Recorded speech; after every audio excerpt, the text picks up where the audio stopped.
کعبۃ اللہ کی تعمیر۔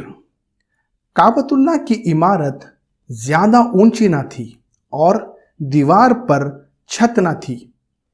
اسی کیفیت کا فائدہ اٹھا کر کچھ چوروں نے کعبہ کے اندر رکھا ہوا خزانہ چرا لیا۔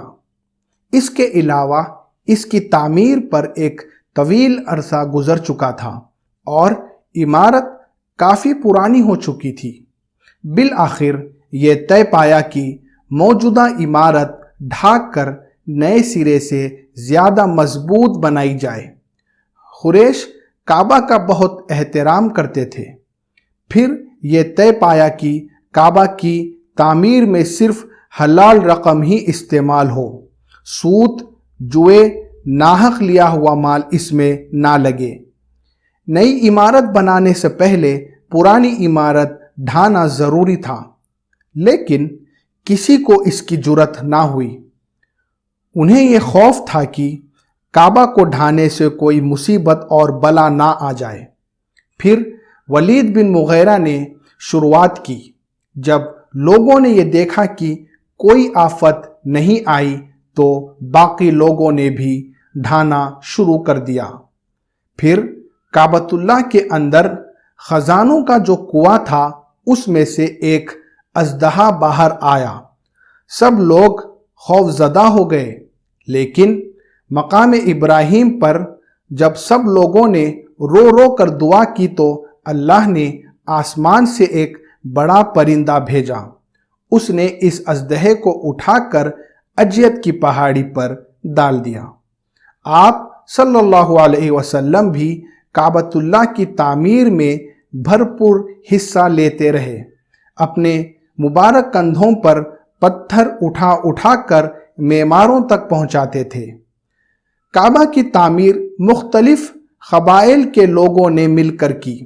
مختلف حصے آپس میں تقسیم کر لیے تاکہ کوئی اس شرف سے محروم نہ ہو۔